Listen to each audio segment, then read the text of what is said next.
Welcome to our YouTube channel.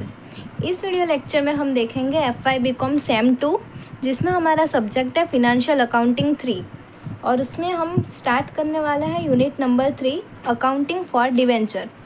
तो ये पूरा डिबेंचर के रिलेटेड पूरा जो ये चैप्टर है पूरा डिबेंचर का है। इसके बाद हम शेयर कैपिटल का चैप्टर लेंगे। तो सबसे पहले तो समझते हैं कि डिबेंचर होता क्या है।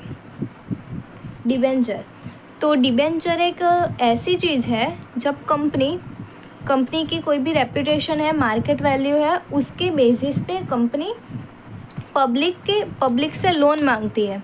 रेपुटेशन पे और मार्केट वैल्यू के बेसिस पे वो कंपनी से लोन मांगती है बिना किसी कोलैटरल और सिक्योरिटी के बिना। तो जब भी कंपनी अपने मार्केट वैल्यू और रेपुटेशन पे बेसिस पे जनरल पब्लिक से लोन मांगती है, पैसा मांगती है एज अ लोन, उसको कहेंगे डिबेंचर।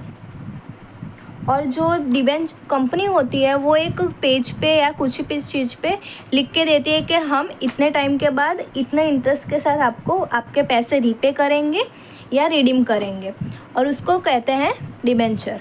और जो लोन देती है मतलब जो भी पब्लिक होती है उसको कहते हैं डिबेंचर होल्डर। तो इस चैप्टर में आपकी थियरी में है, डिबेंचर के टाइप आपके बुक में दिए गए हैं, वो आप कर लेना। और ये जो डिफरेंस है शेयर एंड डिबेंचर का, वो हम देखने वाले हैं। ये IMP है और ये काफ़ी सारे एग्ज़ाम में पूछा गया है, तो हम ये देखते हैं। शेयर और डिबेंचर। शेयर क्या होता है? तो शेयर होता है सिक्योरिटी ऑफ ओनरशिप, जिसमें जो भी शेयर होल्डर होता है उसको ओनरशिप मिल जाती है कंपनी के अंदर, उसको कहते हैं शेयर। शेयर में ओनरशिप मिल जाती है शेयर होल्डर को। और डिबेंचर में क्या होता है? डिबेंचर होल्डर है वो क्रेडिटर होता है कंपनी के लिए, एक क्रेडिट बेसिस पे होता है वो कॉन्ट्रैक्ट, तो उसको कहेंगे क्रेडिटरशिप। फिर है डिविडेंड इज पे रिटर्न। शेयर में डिविडेंड दिया जाता है और डिबेंचर में इंटरेस्ट दिया जाता है जो कि फिक्स होता है।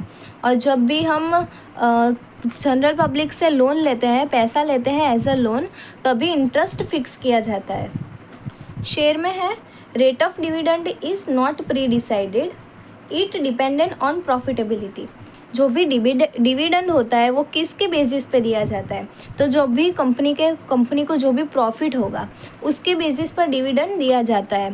अगर प्रॉफिट नहीं होता है तो कोई डिविडेंड दिया जाता नहीं है, मतलब ये फिक्स नहीं है।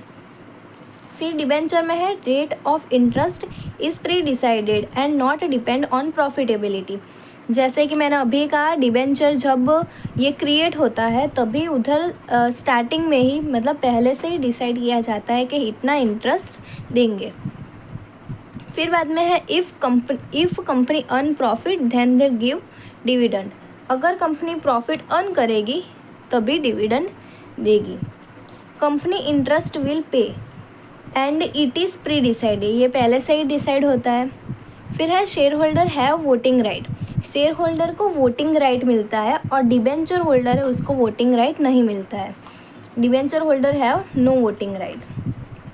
फिर है शेयर आर फोरफिटेड, मतलब शेयर हम फोरफिट कर सकते हैं और डिबेंचर को नहीं कर सकते, ये पॉसिबल ही नहीं है। फिर है शेयर के अंदर share can not convert into debenture. Share को हम डिबेंचर में कन्वर्ट नहीं कर सकते, मगर जो डिबेंचर है उसको हम शेयर में कन्वर्ट कर सकते हैं। उसके बाद है share holder after paid debenture. Share holder को जब भी पहले डिबेंचर होल्डर होते हैं उसको पहले जो भी मनी होती है वो दिया जाता है, फिर बाद में शेयर होल्डर की बारी आती है। और इधर डिबेंचर होल्डर में क्या लिखा है? Debenture holder can give first money, मतलब डिबेंचर होल्डर को सबसे पहले मनी दिया जाता है, सबसे पहला अधिकार होता है, फिर बाद में शेयर होल्डर का होता है। Share can not issue at discount. Share को हम डिस्काउंट पे इशू नहीं कर सकते और डिबेंचर को हम डिस्काउंट पे इशू कर सकते हैं। अब हम देखते हैं डिबेंचर को किस किस तरह से हम इशू कर सकते हैं। तो इशू कर सकते हैं, सबसे पहले तो होगा पार पे, और उसको बाद में रिडीम भी करेंगे तो वो भी पार वैल्यू पे ही हम करेंगे। सेकंड है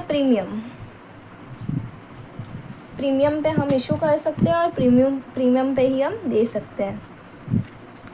अगर हम प्रीमियम पे इशू करते हैं तो कंपनी के लिए ये प्रॉफिट होगा, पर अगर प्रीमियम पे हम रिडीम कर रहे हैं तो वो कंपनी के लिए लॉस कहा जाता है। फिर है थर्ड इज डिस्काउंट।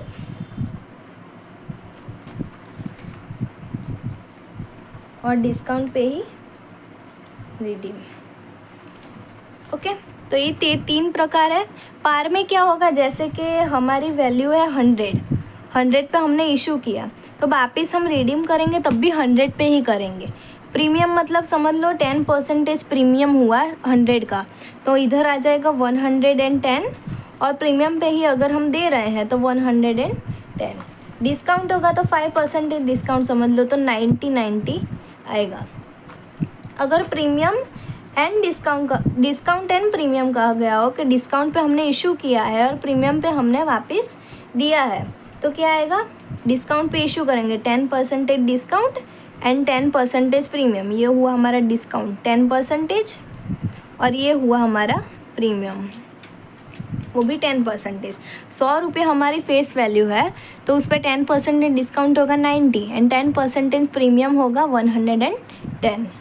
ओके, तो इस तरह से हम ये पूरा सम में देखेंगे कि सम में सारे ही प्रकार के आपको दिए गए हैं, पार, प्रीमियम एंड डिस्काउंट, तो वो सब हम सम में देखेंगे। Okay, thank you for this watching.